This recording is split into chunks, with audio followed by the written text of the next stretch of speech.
नमस्कार. शिल्पा रेसिपी मराठी खवय्येमध्ये तुम्हा सर्वांचे मनापासून खूप खूप स्वागत. आज आपण गावाकडच्या पद्धतीने झटपट आणि चविष्ट चिकन रस्सा आणि सुक्क चिकन बनवणार आहोत. चला तर मग वेळ न घालवता लगेचच रेसिपीला सुरुवात करूयात. तर इथे आपण 1 किलो चिकन स्वच्छ धुवून घेतलेले आहे. आता आपण यामध्ये 1 चमचा मीठ, 2 चमचे धने पावडर, पाव चमचा हळद टाकून घेऊयात. त्यानंतर आता आपण हे सर्व व्यवस्थित मिक्स करून घेऊयात. आता हे चिकन आपण 20 ते 25 मिनिटे मॅरिनेट होण्यासाठी बाजूला ठेवून देऊयात. 25 मिनिटांनंतर सर्व चिकन कुकरच्या डब्यामध्ये काढून घेऊयात.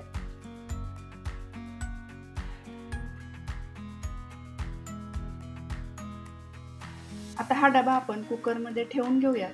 हे चिकन आपण कुकरच्या 3 ते 4 शिट्ट्या घेऊन चांगले शिजवून घेऊयात.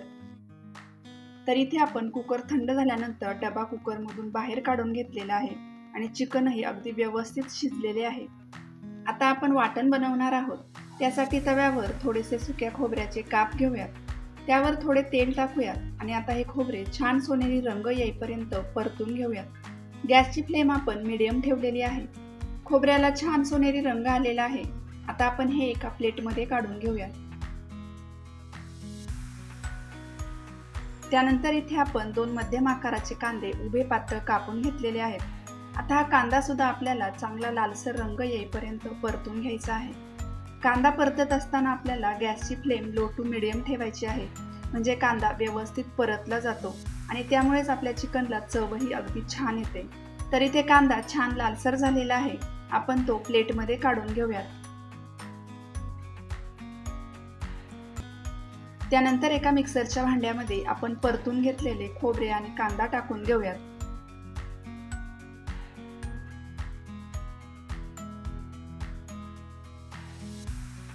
त्यामध्ये अर्धा इंच आलं, 15 ते 20 लसणाच्या पाकळ्या आणि भरपूर अशी कोथिंबीर टाकून घेऊयात.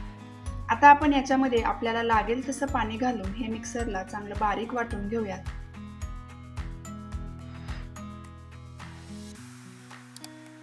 तर इथे आपलं वाटण तयार झालेलं आहे. आता आपण अगोदर सुक्क चिकन बनवून घेऊयात. त्यासाठी इथे आपण कढईमध्ये 2 मोठे चमचे तेल गरम करून घेतलेले आहे. त्याच्यामध्ये पाव चमचा जिरे, 1 तमालपत्र आणि चिमूटभर हिंग टाकून घेऊयात. त्यानंतर इथे आपण 1 छोटा कांदा बारीक कापून घेतलेला आहे. तोही या फोडणीमध्ये टाकून घेऊयात. आता हा कांदा आपण हलकासा सोनेरी रंग येईपर्यंत परतून घेऊयात. त्यानंतर त्याच्यामध्ये बारीक चिरून घेतलेला टोमॅटो टाकून घेऊयात. टोमॅटो सुद्धा आपल्याला 1-2 मिनिट चांगला परतून घ्यायचा आहे.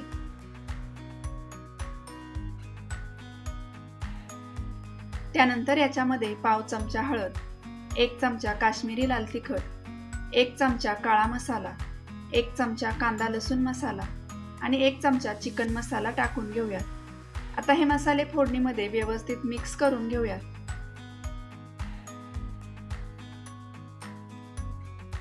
त्यानंतर आपण शिजवून ठेवलेले अर्धे चिकन या फोडणीमध्ये टाकून घेऊयात.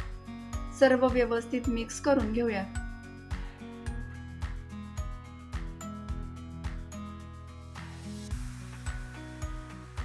त्यानंतर चवीनुसार मीठ आणि 2 चमचे आपण वाटून ठेवलेले कांदा खोबऱ्याचे वाटण टाकून घेऊयात. आता हे सर्व आपल्याला 1-2 मिनिट चांगले परतून घ्यायचे आहे.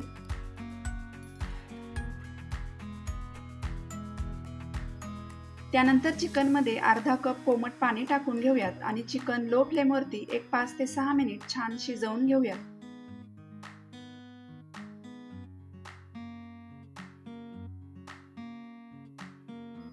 तर 5 ते 6 मिनिट झालेले आहेत. चिकन व्यवस्थित शिजलेलं आहे. आता आपण याच्यामध्ये सर्वात शेवटी कापलेली कोथिंबीर टाकून घेऊया.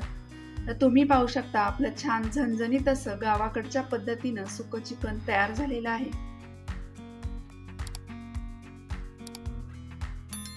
आता आपण चिकनचा रस्सा बनवून घेऊयात. त्यासाठी आपण कढईमध्ये 4 मोठे चमचे तेल गरम करून घेतलेले आहे. त्यामध्ये पाव चमचा जिरे, 1 तमालपत्र आणि चिमूटभर हिंग टाकून घेऊयात. त्यानंतर आपण वाटून ठेवलेले वाटण टाकून घेऊयात.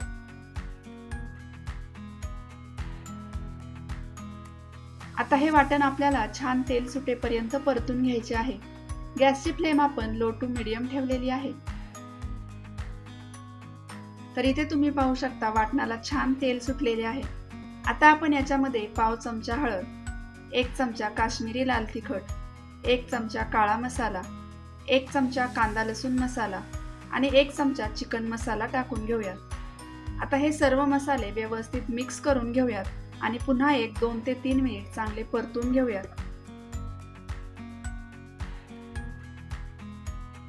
तर मसाला व्यवस्थित परतून झालेला आहे। आता आपण याच्यामध्ये शिजवून ठेवलेले चिकन टाकून घेऊयात। चवीनुसार मीठ टाकून व्यवस्थित मिक्स करून घेऊयात।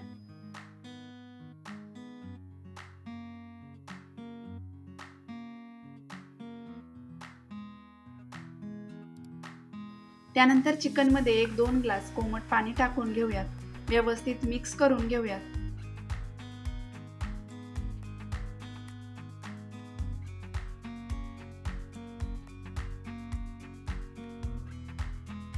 आता हे चिकन आपण 4 ते 5 मिनिट मीडियम फ्लेमवरती छान उकळून देऊयात। तर 5 मिनिट झालेले आहेत। रस्सा छान उकळलेला आहे। आता आपण याच्यामध्ये कापलेली कोथिंबीर टाकून घेऊयात।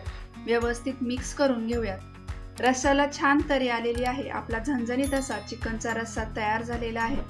तुम्ही सुद्धा या गावाकडच्या पद्धतीने चिकन रस्सा आणि सुक्क चिकन नक्की बनवून पहा। रेसिपी आवडल्यास रेसिपीला लाईक, शेअर आणि आपल्या चॅनलला सबस्क्राईब करायला विसरू नका। पुन्हा भेटूयात अशाच एका छानशा नवीन रेसिपीसह। तोपर्यंत धन्यवाद।